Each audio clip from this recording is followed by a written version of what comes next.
नमस्कार मित्रों, मैं अमृतुल क्लासेज में आप सभी का स्वागत करता हूं। जैसा कि आप सभी लोग जानते हैं कि मैं आप लोगों को हिंदी की एक सीरीज़ चला रहा हूं, जिसमें मैंने सबसे पहले आपको हिंदी भाषा का क्या पढ़ाया, विकास पढ़ाया। उसके बाद मैंने आपको एक सीरीज़ चलाई जिसमें कि रचना, निबंध, निबंधकार, उपन्यासकार उनके उपन्यास, आत्मकथा, जीवनी, सारी चीज़ों को मैंने आपको क्रमशः बताया। अभी जारी रखूँगा, लेकिन मैंने सोचा कि क्यों ना 50-50 प्रश्नों की जो चीज़ मैं पढ़ा रहा हूँ, क्या वो परीक्षा में आएगी अथवा नहीं, कैसे आएगी, इन सारी चीज़ों के बारे में अगर आपके मन में कोई भी क्वेरी हो तो उसी के लिए मैं 50 प्रश्न की या उससे कम की, 50 प्रश्न की या उससे कम की या अधिक की, जितने भी महत्वपूर्ण प्रश्न हो सकते हैं उससे संबंधित एक वीडियो मैं बना रहा हूँ, जिसमें कि प्रश्न आएंगे आपके सामने। उनके 4 विकल्प होंगे, चारों में कौन सही होगा यह मैं आपको बताऊंगा। और यह परीक्षा की दृष्टि से जितने भी प्रश्न मैं आपके सामने रखूंगा, परीक्षा की दृष्टि से बेहद ही क्या होंगे, महत्वपूर्ण होंगे। तो कृपया इन्हें ध्यान से देखिए और हो सके तो इन्हें अपनी कॉपी पे नोट कर लीजिए। और चूंकि मैं इनको ऐसे फॉर्मेट आपके सामने लेके आ रहा हूँ, ऐसे फॉर्मेट में आपके सामने लेके आ रहा हूँ कि आप इनका स्क्रीनशॉट लेके भी रख सकते हैं। तो आइए शुरू करते हैं। इसको देखिए, हमने थंबनेल पे क्या लगाया है, UP TET, C TET, UP triple SC Hindi प्रश्नोत्तरी 100% परीक्षा उपयोगी भाग 1 लिखा हुआ है। आज 28 तारीख है। भाग 1, भाग 2, भाग 3 इसी तरह करके आएगा आपके सामने। तो आइए पहला प्रश्न देखते हैं क्या है। देखिए, लिखा है कि भारत में कितने भाषा परिवार हैं। भारत में कितने भाषा परिवार हैं। तो इसमें सी ऑप्शन, पहला ऑप्शन क्या है, ए 3 यानी 3, बी ऑप्शन से 2 और C option 4, D option 5। Bharat में कितने भाषा परिवार हैं, ए 3, बी 2, सी 4, डी 5। तो मैं आपको यहाँ पे बता देना चाहता हूँ, इसका आंसर होगा 4। भारत में कितने भाषा परिवार हैं, 4। तो मैं उसको आपको बता भी दे रहा हूँ कि पहला भाषा परिवार है भारोपीय। देखिए, इसको यहाँ पे लिख दे रहा हूँ, भारोपीय। ओके, भारोपीय इसको बोलते हैं। 73% लोग इसको यूज करते हैं। तो भारोपीय पहला भाषा परिवार है जिसे 73% लोग बोलते हैं। ओके, अगला भाषा परिवार होगा आपका द्रविड़। अभी आगे सारी चीज़ें आएंगी मित्र, लेकिन यहीं पे देख लीजिए, द्रविड़, द्रविड़ को बोलते हैं 25% लोग। कितने बोलते हैं, तो पहला हमने आपको बताया भारोपीय और दूसरा द्रविड़, जिसे बोलते हैं 25% लोग। और तीसरा हो जाएगा आपका ऑस्ट्रिक, इसको अंग्रेजी में लिख देते हैं, हिंदी में थोड़ी सी ऑस्ट्रिक, ऑस्ट्रेलिया शब्द आपने सुना होगा, उसी का ऑस्ट्रिक है। 1.3% लोग इसे बोलते हैं। ठीक है मित्र, आइए अगला। और 3 हमने बताया, भारोपीय बताया, द्रविड़ बताया और ऑस्ट्रिक बताया। और एक होता है चीनी, चीनी तिब्बती।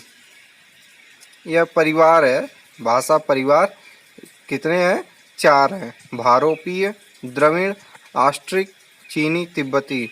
तो भारोपीय 73% सबसे अधिक इसी को बोला जाता है। अब अगला प्रश्न, भारत में कितने भाषा परिवार हैं, 4। परीक्षा में खूब पूछा जाता है। अगला प्रश्न देखिए, भाषा का परिवार है मित्र, मेरे विद्यार्थियों, मेरे बच्चों, देखिए भाषा का परिवार है, तो इसमें थोड़ा सा हमने मिस्टेक कर दिया है। इसका होगा हिंदी भाषा का परिवार है। हिंदी भाषा का परिवार है। तो हिंदी किस भाषा परिवार के अंतर्गत आती है, तो इसमें ऑप्शन सही होगा आपका भारोपीय, जिसे 73% सर्वाधिक बोला जाता है। उसी के अंदर कौन सी भाषा आती है, हिंदी भाषा। तो पहला प्रश्न था कि भाषा के कितने परिवार हैं, और अगला प्रश्न है कि हिंदी भाषा किस परिवार से संबंध रखती है, तो होगा भारोपीय। आइए अगला प्रश्न देखते हैं। ये देखिए, प्रश्न नहीं है, एक जानकारी है कि प्रश्न नहीं है, एक जानकारी है। ओके, तो देखिए इसमें लिखा है कि तीसरा नंबर कि हिंदी का सबसे पहले जो का लिखा है यहाँ पर, ये गलत है। हिंदी का विकास क्रम क्या है? हिंदी का विकास क्रम क्या है? हमने यहाँ पे अगर इसको आप थोड़ा सा शॉर्ट में करें और परीक्षा की दृष्टि से तैयार रखना चाहें तो यहाँ पे लिखिए यस, फिर पी, फिर पी, फिर ए और फिर हिंदी। यानी हिंदी कैसे आती है? सबसे पहले संस्कृत की उत्पत्ति आई। संस्कृत को मित्र मूल भाषा भी कहते हैं। क्या कहते हैं? मूल भाषा। देखिए लिख दे रहा हूँ, बहुत शुद्ध तो नहीं लिखाएगा यहाँ पे। संस्कृत को मूल भाषा कहेंगे। उसके बाद पाली आई। पाली में ज्ञान कौन दिया था? भगवान बुद्ध दिए थे। फिर प्राकृत, प्राकृत को ही अर्धमागधी कहते हैं। तो संस्कृत, पाली, प्राकृत, अपभ्रंश, अवहट्ट से हिंदी आई। यानी यह एक क्रम चला कि संस्कृत, पाली, प्राकृत, अपभ्रंश, अवहट्ट, प्राचीन हिंदी से फिर अब जाके कौन सी भाषा आई? आरंभिक हिंदी। तो यह एक हिंदी का विकास क्रम था। आइए अगला प्रश्न देखते हैं कि अपभ्रंश का वाल्मीकि किसे कहा जाता है? अपभ्रंश का वाल्मीकि किसे कहा जाता है? इसमें पहला ऑप्शन है स्वयंभू। पहला ऑप्शन क्या है? स्वयंभू। उसके बाद अगला ऑप्शन है धनपाल, सी ऑप्शन है पुष्पदंत और डी है सरहपा या सरहपा। तो अपभ्रंश का वाल्मीकि स्वयंभू को कहा जाता है। अच्छा, कहने के पीछे कुछ कारण भी तो होगा कि आखिर इन्हें स्वयंभू को अपभ्रंश का वाल्मीकि क्यों कहा जाता है? तो इनकी एक रचना है मित्र पौमचर्यु। देखिए यहाँ पे लिख दे रहा हूँ,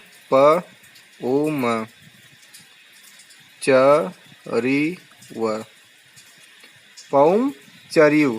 ओके, इसका मतलब होता है राम काव्य। पौमचर्यु का मतलब क्या होता है? राम काव्य। तो इन्होंने एक रचना की थी स्वयंभू ने, पौमचर्यु। इसको ध्यान रखिएगा कि अपभ्रंश का वाल्मीकि, देखिए इस चीज़ को, अपभ्रंश का वाल्मीकि किसे कहा जाता है? तो यह पौमचर्यु है। आइए अगला प्रश्न देखते हैं। काफ़ी इस पे हमने मेहनत की। एक एक प्रश्न जो परीक्षा की दृष्टि से बेहद ही महत्वपूर्ण है, इस पे हमने बड़ी तल्लीनता से इसको बनाया ताकि आप प्रश्न का देखिए कितना साफ है कि आप इसका स्क्रीनशॉट ले लेंगे अलग अलग प्रश्नों का और उसे आप देख सकते हैं, याद कर सकते हैं। वीडियो को बार बार हमारे देखिएगा, या जो 30-40 प्रश्न आएंगे आपके सामने, इसमें आपको सारी चीज़ें याद हो जानी चाहिए। एक नहीं 2 बार देखिए वीडियो को, 3 बार देखिए। आइए देखते हैं कि सारसैनी या सौरसैनी, से असली नाम है सौरसैनी, अपभ्रंश के अंतर्गत कौन सी भाषा नहीं आती है? सौरसैनी अपभ्रंश के अंतर्गत कौन सी भाषा नहीं आती है? एक चीज़ देखिएगा, यहाँ पे हमने लिखा है नहीं शब्द। क्या लिखा है? नहीं शब्द। तो सौरसैनी अपभ्रंश के अंतर्गत कौन सी भाषा नहीं आती है? ओके, तो सार देखिए पहला ऑप्शन है पश्चिमी हिंदी, दूसरा है राजस्थानी, तीसरा है गुजराती। मुझे यहाँ बताने का केवल एक ही मतलब था कि सारसैनी के अंतर्गत कौन कौन सी भाषा आती है। तो पश्चिमी हिंदी आती है, राजस्थानी आती है, गुजराती आती है, लेकिन पूर्वी हिंदी नहीं आती है। तो पांचवें का ऑप्शन कौन सा सही हो जाएगा? डी, सारसैनी अपभ्रंश के अंतर्गत पूर्वी हिंदी नहीं आती है। सारसैनी के अंतर्गत पश्चिमी हिंदी, राजस्थानी और गुजराती आती है। ओके, आइए अगला प्रश्न देखते हैं मित्र।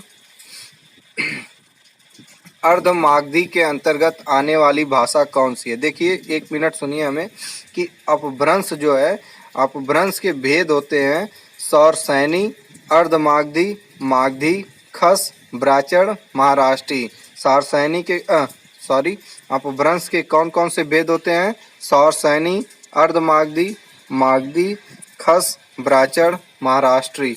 उसी में अर्धमागधी के अंतर्गत आने वाली भाषा है, जैसे सारसैनी के अंतर्गत पश्चिमी हिंदी, राजस्थानी, गुजराती आती है, उसी तरीके से अर्धमागधी के अंतर्गत आने वाली भाषा है। इसमें कौन सा ऑप्शन सही होगा? इसके पहले हमने देखा कि पश्चिमी हिंदी, गुजराती और राजस्थानी इसके अंतर्गत आए सारसैनी के, तो अर्धमागधी के अंतर्गत पूर्वी हिंदी आएगी। ओके, पूर्वी हिंदी जान गए आप लोग। आइए अगला प्रश्न देखते हैं। यह है देखिए मागधी। जैसे जितनी भी भाषाएं होती हैं, तो अपभ्रंश से आधुनिक भारतीय आर्य भाषाओं का विकास। तो जितने अपभ्रंश कौन कौन से हैं? सारसैनी, अर्धमागधी, मागधी, खस, ब्राह्मण, महाराष्ट्री। तो देखिए 7वां प्रश्न है कि मागधी के अंतर्गत आने वाली भाषा है। तो इसमें पहला ऑप्शन है बिहारी, उड़िया, बांग्ला, असमिया। कौन कौन सा ऑप्शन है? बिहारी, उड़िया, बांग्ला, असमिया। यह सभी, और ई ऑप्शन हमने इसीलिए दिया है उपरोक्त सभी। तो मागधी के अंतर्गत ये सारी भाषाएं आती हैं। परीक्षा में यह पूछा जाता है कि निम्नलिखित में से कौन मागधी की भाषा है। तो मागधी के अंतर्गत आने वाली भाषा है कौन? बिहारी हो जाएगा, उड़िया हो जाएगा, बांग्ला और असमिया। ये सारी भाषाएं किसके अंतर्गत आती हैं? मागधी के अंतर्गत। मागधी क्या है? मागधी अपभ्रंश है। आइए अगला प्रश्न देखते हैं।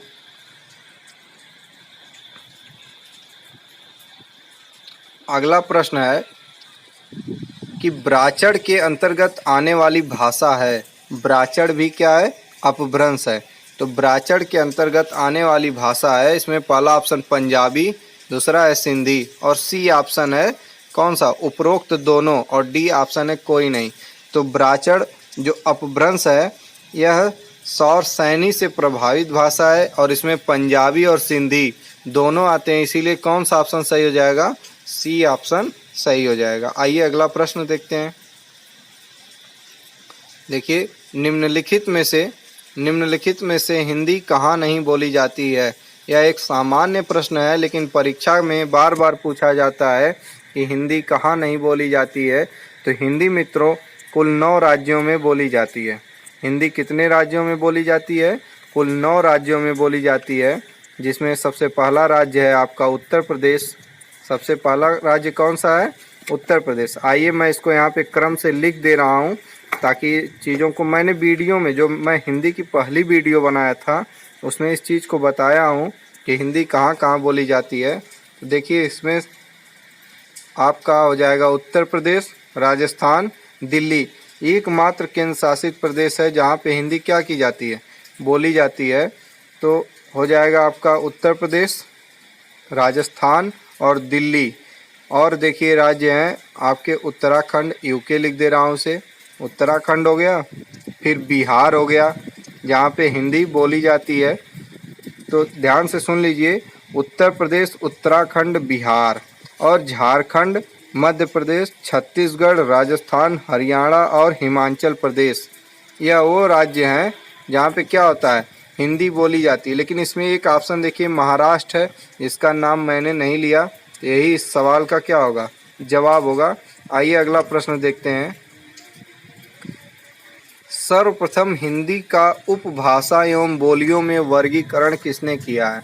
सर्वप्रथम हिंदी का उपभाषा एवं बोलियों में वर्गीकरण किसने किया है? तो इसमें हमने सीधे क्या दे दिया? आंसर दे दिया है जॉर्ज गियर्सन ने। इन्होंने सर्वप्रथम हिंदी का उपभाषा एवं बोलियों में वर्गीकरण किया था। अगला प्रश्न, हिंदी में कितनी उपभाषा एवं बोलियां हैं? यह परीक्षा में भी पूछ सकता है। हिंदी में कितनी उपभाषा एवं बोलियां हैं? तो मित्र पहला ऑप्शन है 5, 17, यानी 5 उपभाषा एवं 17 बोलियां।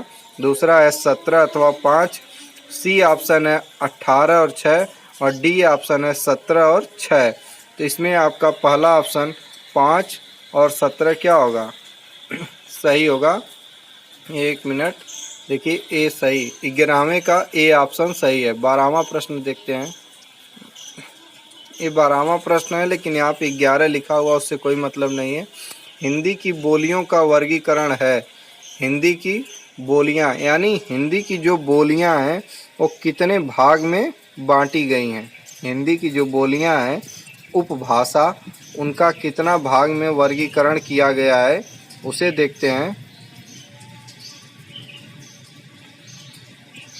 अभी आपको देखिए, राजस्थानी, पश्चिमी हिंदी, पूर्वी हिंदी, बिहारी एवं पहाड़ी। बिहारी और पहाड़ी, तो हिंदी की बोलियों का वर्गीकरण 5 पर। यहाँ बोलियों नहीं, उपभाषा का वर्गीकरण होना चाहिए था। हिंदी की बोलियों का वर्गीकरण 17। ये जो बोलियां हैं ना, इसे उपभाषा अगर लिख दीजिए, उपभाषा। मनुष्य हैं हम लोग, गलती हो सकती है। तो हिंदी की जो उपभाषा है वह 5 प्रकार में बांटी गई है और उपभाषाओं को 17 बोलियों में बांटा गया है। तो कौन कौन सी हैं बोलियां, मतलब उपभाषाएं? राजस्थानी, राजस्थानी के बाद आपका हो जाएगा पश्चिमी हिंदी, पश्चिमी हिंदी के बाद पूर्वी हिंदी, बिहारी एवं पहाड़ी। अगला प्रश्न देखिए, राजस्थानी उपभाषा के अंतर्गत आने वाली बोलियां हैं। ये सारी बोलियां जो ऑप्शन में लिखी हैं सब राजस्थानी उपभाषा के अंतर्गत आती हैं। मारवाड़ी है, जयपुरी है, ढूढ़ाड़ी है। देखिए हमने यहाँ ढूढ़ाई लिखा है लेकिन वह कौन सी भाषा है? ढूढ़ाड़ी, ढूढ़ाड़ी, ध्यान से सुनिए, ढूढ़ाड़ी। तो राजस्थानी उपभाषा के अंतर्गत आने वाली बोलियां हैं मारवाड़ी, जयपुरी, ढूढ़ाड़ी। मारवाड़ी पश्चिम राजस्थान में बोली जाती है और मेवाती, सी ऑप्शन देखिए, मेवाती जो उत्तरी राजस्थान में बोली जाती है। मालवी कहाँ बोली जाती है? दक्षिणी राजस्थान में। आइए अगला प्रश्न देखिए, पश्चिमी हिंदी उपभाषा के अंतर्गत आने वाली बोलियां हैं। देखिए परीक्षा की दृष्टि से बेहद ही क्या है, महत्वपूर्ण है। पश्चिमी हिंदी उपभाषा के अंतर्गत आने वाली बोलियां हैं। तो पश्चिमी के अंतर्गत सबसे पहला जो बहुत प्रमुख रूप से है, कौरवी या खड़ी बोली, बांगरू या हरियाणवी, ब्रज भाषा, कन्नौजी एवं बुंदेली। तो खड़ी बोली को कभी कभी पूछ देता है कि खड़ी बोली का उपनाम क्या है। खड़ी बोली का उपनाम हो जाएगा कौरवी, और यह किस उपभाषा के अंतर्गत आती है? पश्चिमी हिंदी के। और ब्रज भाषा भी साहित्यिक दृष्टि से बहुत उत्तम भाषा है, तो ब्रज भाषा भी पश्चिमी हिंदी के अंतर्गत आती है। तो आइए अगला प्रश्न देखते हैं, पूर्वी हिंदी उपभाषा के अंतर्गत आने वाली बोली है।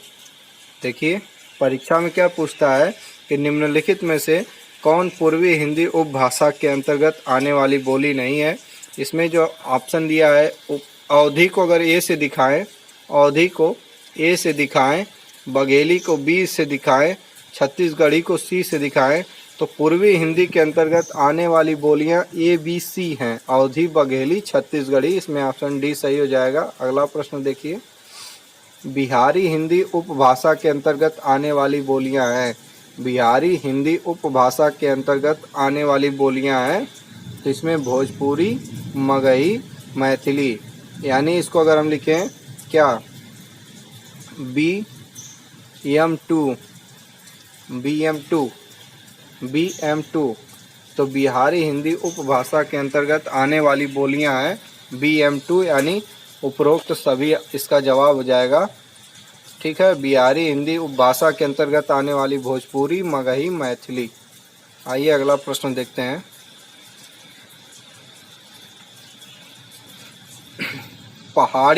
पहाड़ी हिंदी उपभाषा के अंतर्गत आने वाली बोलियां हैं।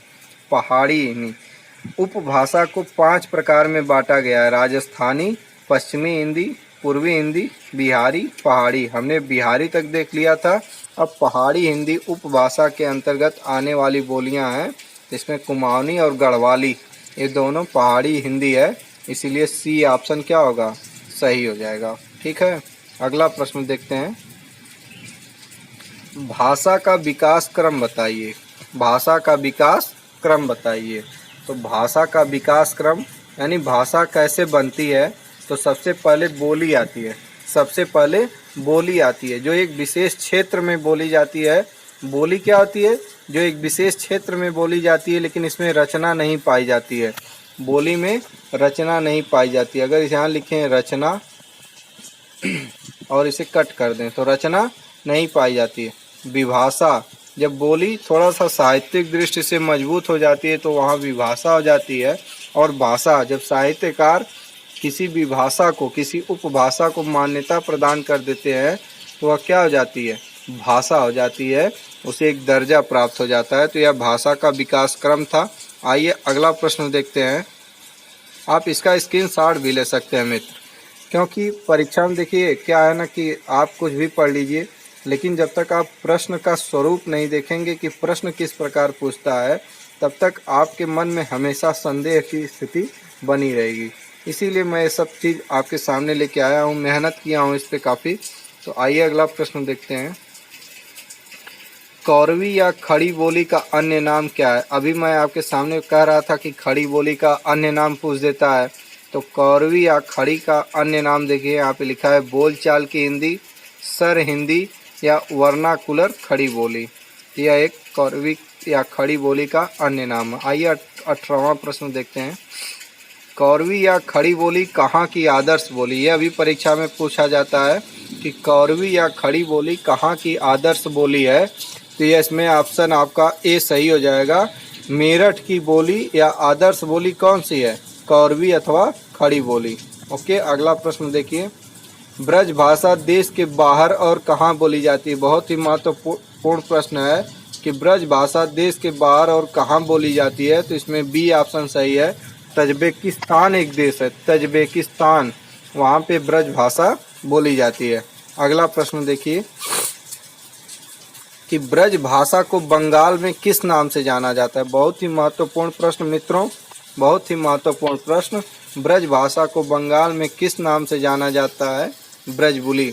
देखिए, अमृतुल क्लासेज आपके लिए सदैव तत्पर है कि आप किसी भी तरीके से अपनी तैयारी को बेहतर कर सकें। इसी के मद्देनज़र यह एक सीरीज हम चलाएंगे जिसमें 40 से 50 प्रश्न 1 से 2 दिन के अंतराल पे डाले जाएंगे, जो परीक्षा की दृष्टि से क्या होंगे? बेहद ही महत्वपूर्ण होंगे। तो ब्रज भाषा को बंगाल में किस नाम से जाना जाता है? वह ब्रजबुली ऑप्शन सही होगा। आइए अगला प्रश्न। ब्रज भाषा को बंगाल में अगर ब्रजबुली नाम से जानते हैं तो ब्रज भाषा को असम में किस नाम से जानेंगे? ये ऑप्शन सी सही होगा, ब्रजावली। आइए अगला प्रश्न देखते हैं। देश के बाहर अवधी कहाँ बोली जाती है? जैसे देश के बाहर ब्रज तजबेकिस्तान में बोली जाती थी, उसी तरह देश के बाहर अवधी जो भाषा है वह कहाँ बोली जाती है? तो आपका ऑप्शन सही हो जाएगा, फिजी। फिजी ऐसा देश है जहाँ पे क्या बोली जाती है? अवधी। आइए अगला प्रश्न। भोजपुरी का केंद्र कहाँ है? भारत में भोजपुरी का केंद्र कहाँ है? तो सबसे बड़ी बात तो फिजी होगा नहीं, मॉरिशस भी नहीं होगा, और भोजपुर बिहार सही है, और नॉट मतलब होता है इनमें से कोई नहीं, लेकिन भोजपुर बिहार भोजपुरी का केंद्र है। यह परीक्षा में खूब पूछा जाता है। अगला देखिए, अगला प्रश्न देखते हैं कि अवधी के प्रसिद्ध कवि कौन हैं? अवधी के प्रसिद्ध कवि कौन हैं? तो अवधी के प्रसिद्ध कवि श्रीमान तुलसीदास जी हैं, जिन्होंने रामचरितमानस की रचना की थी। लेकिन जो 2 नाम और हैं, विद्यापति मैथिली भाषा के प्रसिद्ध कवि हैं, और इनकी रचना कौन सी है? पदावली, जो परीक्षा में खूब पूछी जाती है। यहाँ पे लिख दे रहा हूँ, पदावली। मैथिली भाषा में पदावली से 2 प्रश्न पूछता है कि पदावली किसकी रचना है? तो विद्यापति की रचना है। और पदावली किस भाषा में लिखी गई है? तो पदावली मैथिली भाषा में लिखी गई रचना है। तो विद्यापति मैथिली के, सूरदास ब्रज भाषा के, तुलसीदास अवधी के प्रसिद्ध कवि हैं। अगला प्रश्न आपके सामने, यह प्रश्न नहीं, यह एक जानकारी है जो आपको होनी चाहिए। देखिए, भाषा और लिपि, हमने आपको वीडियो में बताया था, पहली वीडियो में, कि लिपि क्या होती है?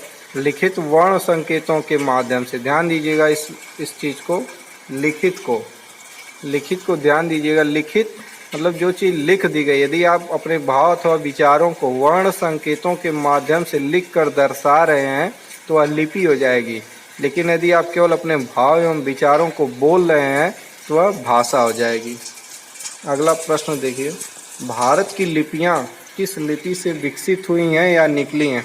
तो भारत की जो लिपि है, सारी लिपि, ब्राह्मी, खरोष्ठी या जितनी भी लिपि हैं, वह सब किस लिपि से निकली हुई हैं? इसका आंसर हो जाएगा आपका ब्राह्मी। देवनागरी लिपि ब्राह्मी लिपि से ही विकसित हुई है। अगला प्रश्न देखिए, देवनागरी लिपि कब अपनाई गई? भारत में देवनागरी लिपि कब अपनाई गई? बहुत ही महत्वपूर्ण प्रश्न है कि देवनागरी लिपि, ऑप्शन देखिए, 14 सितंबर 1949, 15 सितंबर 1949, 16 सितंबर 1949। हिंदी दिवस 14 सितंबर को मनाया जाता है और देवनागरी लिपि भी इसी दिन अपनाई गई थी। ठीक है, अगला प्रश्न देखिए, हिंदी भाषा कब अपनाई गई थी? हिंदी भाषा कब अपनाई गई थी? देवनागरी लिपि और हिंदी भाषा एक ही दिन अपनाई गई थी, 14 सितंबर 1949 को। तो इसका भी वही जवाब होगा। अगला प्रश्न देखिए, हिंदी हिंदू हिंदुस्तान का नारा किसने दिया था? हिंदी हिंदू हिंदुस्तान का नारा किसने दिया था? पहला ऑप्शन भारतेंदु हरिश्चंद्र, दूसरा प्रताप नारायण मिश्र, सी दयानंद सरस्वती, डी इनमें से कोई नहीं। तो इसका जवाब होगा प्रताप नारायण मिश्र। इन्होंने नारा दिया था हिंदी हिंदू हिंदुस्तान। जब हिंदी को लेकर आंदोलन चल रहा था तो इन्होंने यह नारा दिया था। अगला प्रश्न, कंप्यूटर महोदय अगला प्रश्न प्रस्तुत किया जाए। ऐसे ही बोलता है करोड़पति में, लेकिन यह करोड़पति नहीं है। यह आपकी ज़िंदगी के वह 50 प्रश्न हैं जो हिंदी की भाषा से संबंधित, हिंदी भाषा के विकास से संबंधित अगर परीक्षा में पूछे जाते हैं तो इन्हीं में से कोई प्रश्न आपकी परीक्षा में निश्चित रूप से आएगा। देवनागरी लिपि कैसे लिखी जाती है? बाएं से दाएं, दाएं से बाएं, ऊपर से नीचे अथवा नीचे से ऊपर? तो आप बताइए, वीडियो अगर आप देखे हैं तो हिंदी देवनागरी लिपि कैसे लिखी जाती है? बाएं से दाएं। देवनागरी लिपि कैसी होती है? देवनागरी लिपि कैसी होती है? तो यह एक चित्रात्मक होती है या वर्णनात्मक होती है? बताइए, ऑप्शन देखिए, बताइए। वर्णनात्मक लिपि।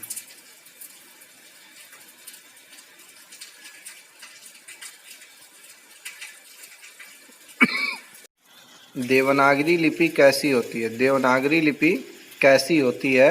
इसका ऑप्शन होगा, इसमें कोई ऑप्शन नहीं है, चारों ऑप्शन नहीं होंगे।